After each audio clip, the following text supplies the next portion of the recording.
Jordan Peterson joins me now. You're clearly involved centrally in the culture wars. Were you drafted into these wars, or were you a volunteer? I would say a little of column A and a little of column B, but mostly I volunteered. Why? Because the government stepped outside of its mandate and dared to bring in legislation compelling speech. And that had never been done in the history of British common law. And they did it in the guise of a false compassion and in ignorance and in willful blindness.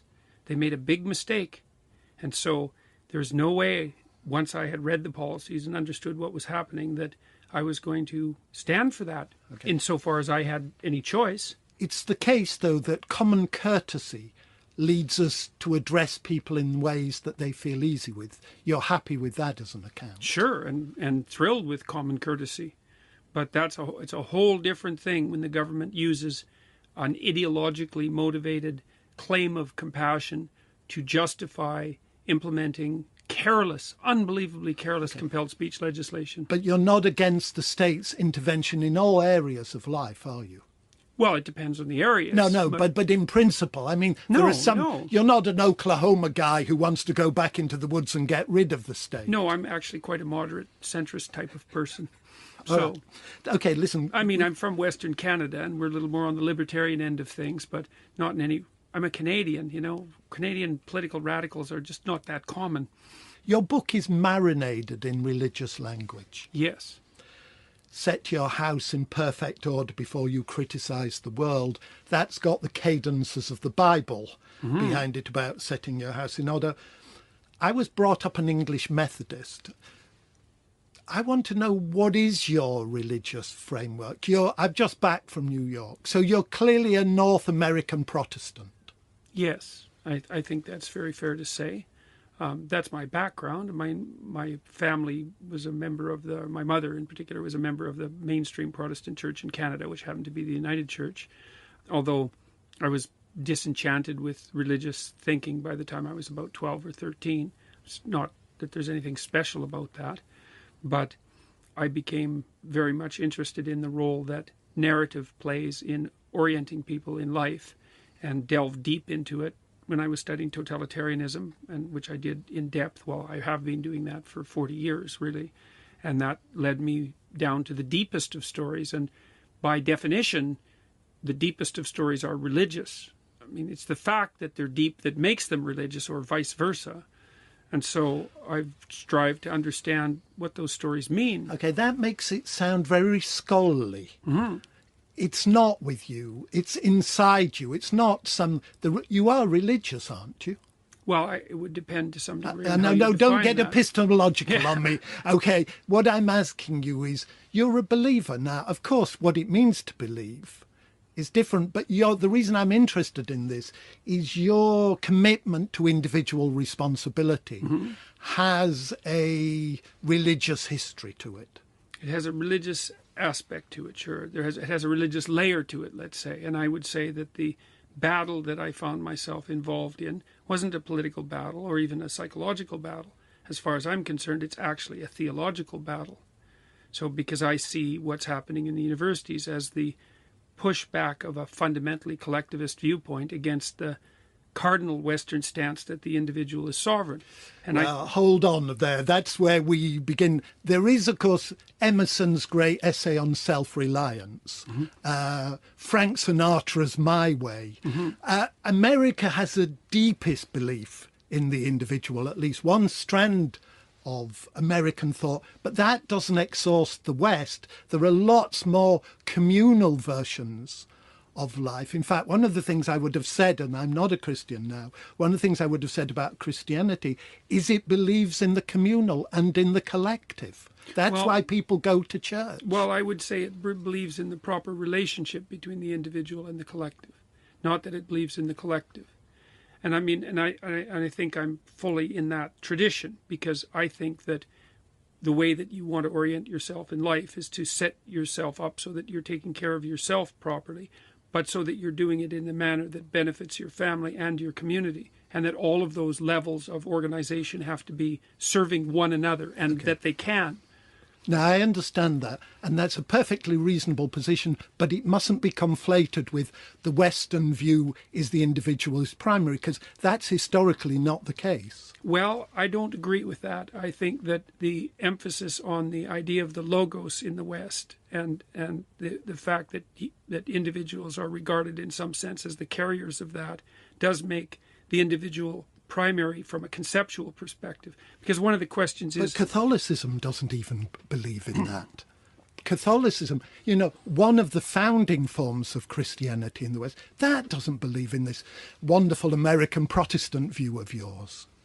Well, why would you say that belief isn't held? Because of the emphasis on the importance of the church? Because you can only survive, you can only go to heaven through the church. It's communal, it's collective. Let me give you an example. You and I are both old enough to have watched Spartacus, the Stanley Kubrick novel. There's a Stanley Kubrick film. There's a great moment in there when Kirk Douglas stands up and says, "I am Spartacus." And everybody else around him stands up and says, "I am Spartacus." That is the act of a collective communal sense. It's not an individual responsibility. It's, to use an old European term, it's solidarity. Well, I'm going to stand by my claim. I think that if you distribute the Christian belief systems along a spectrum, you'd see that the Protestants are more individualistic than the Catholics. I'm certainly willing to grant you that. But I still think that the idea that the individual is to be regarded as of paramount importance with regards to such doctrines as the salvation of the individual soul and the, let's say, the internal value of the soul is still something that puts the individual in a sovereign position conceptually. And so that doesn't eliminate the importance of the collective in the least, because it is also very much about balance. Now, you could say that the kingdom of God is within you and without you, outside of you, at the same time. And I think that's a reasonable way of looking at it, because it's a matter of harmony. No, but forgive me, but you don't say that. Set your house in perfect order before you criticize the world. You're giving priority to an internal transformation. Now, one response to that is, why can't you do both at the same time? Set your own house in order and set the world's house in order at the same time. That's a good question. I think it's because but that's not what you say. No, and it's not something I agree with. I think the reason for that fundamentally is because this is partly because of my training as a social scientist, is that the first thing you want to do is the least amount of harm possible. And if you put your own house in order, the probability that you're going to bring grief to the world is very, very low. Whereas if you start meddling in the function of higher order systems, especially when you don't understand them, the probability that you'll translate your good intentions into proper outcome is very, very low. Okay, let me give you back a historical sociological example. Let's just imagine you'd have had the opportunity to talk to Martin Luther King. And you'd have said, don't go on those civil rights marches until you sort out your personal ethics. You wouldn't have gone down that route, would you? What Martin Luther King did, and not only Martin Luther King, because you quote Tolstoy, and Tolstoy in War and Peace is endlessly meditating. Does, as it were, Napoleon get pushed across the Rubicon by the troops, or does he lead the troops? These are historiographical arguments. But actually, you can't wait to set your own house in perfect order, because we're dead before that happens. And second, civil rights wouldn't have happened on your principle. Well, I don't know if it's reasonable to view what might be true for exceptional individuals as something that should be made the common norm. Like what I was objecting to in that chapter were two things, I guess. One was the proclivity of universities to teach 18-year-old and 19-year-old people that their primary obligation is to be an activist for sociological transformation in the world, which I think is a dreadful mistake. It's a dreadful mistake because they're 18-year-old students, or it's a dreadful mistake? No, it's a dreadful mistake because they're 18-year-old students. They have more proximal things to attend to, and they don't know anything. They seriously don't know anything. And so... Yeah, they do know things. Come on, 18-year-olds do know things. You've got children, I've got children. Both of them are older than 18 now. I wouldn't have liked to sit opposite my 18-year-old and tell them they didn't know anything.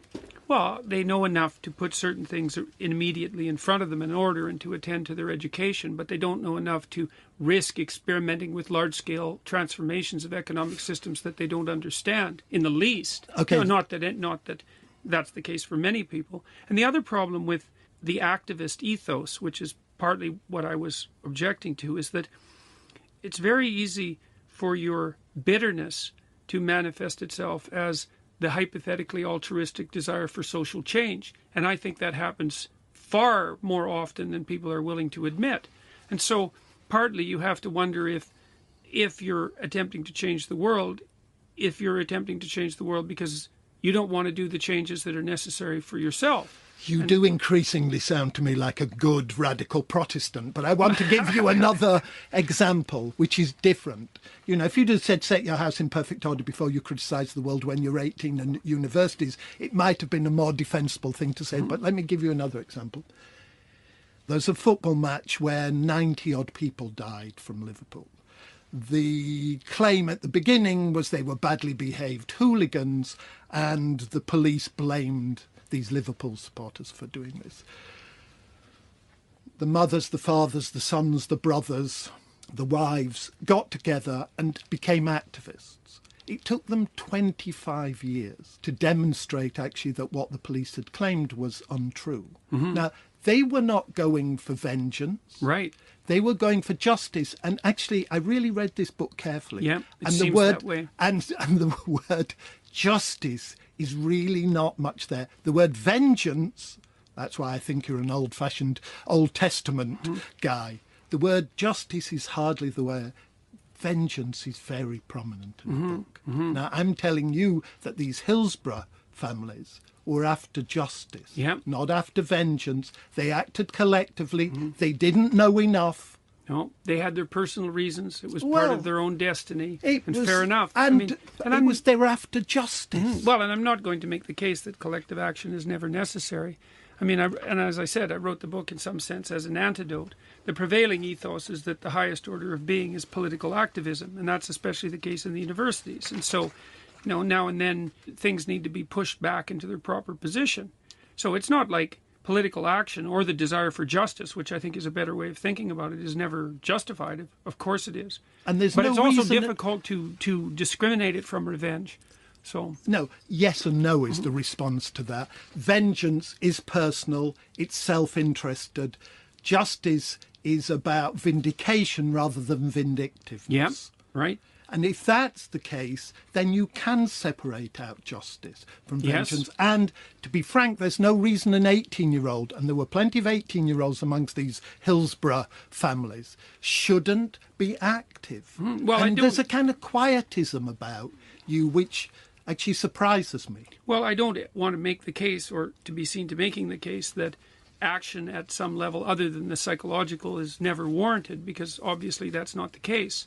But I would say that we have quite self-evidently swung way too far in the opposite direction. Who's we? Who's we? The universities, the social sciences, the humanities in particular, women's studies, cultural studies, so these groups that do nothing but produce activists.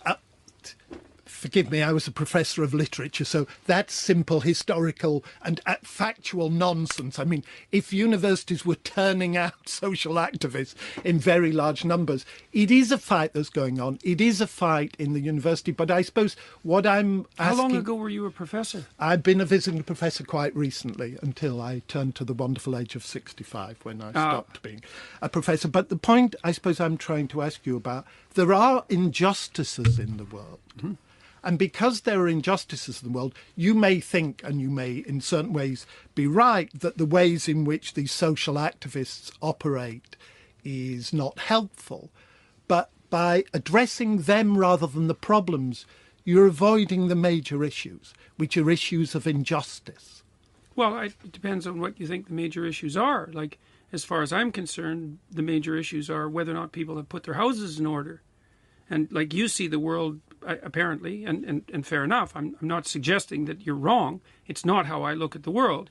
You know, you, at least in the way that you're expressing it in this argument, is you see large-scale collective injustices and regard it as people's fundamental what I No, suppose... Listen, I wouldn't dream to speak for Martin Luther King or even for the Hillsborough survivors. What I'm saying is, historically and in contemporary terms, there are people who've taken other views that can't be reduced to they want vengeance, they want justice. Fair enough. The book doesn't recognise those other positions. The book tends to reduce. I see very little of the pursuit of justice.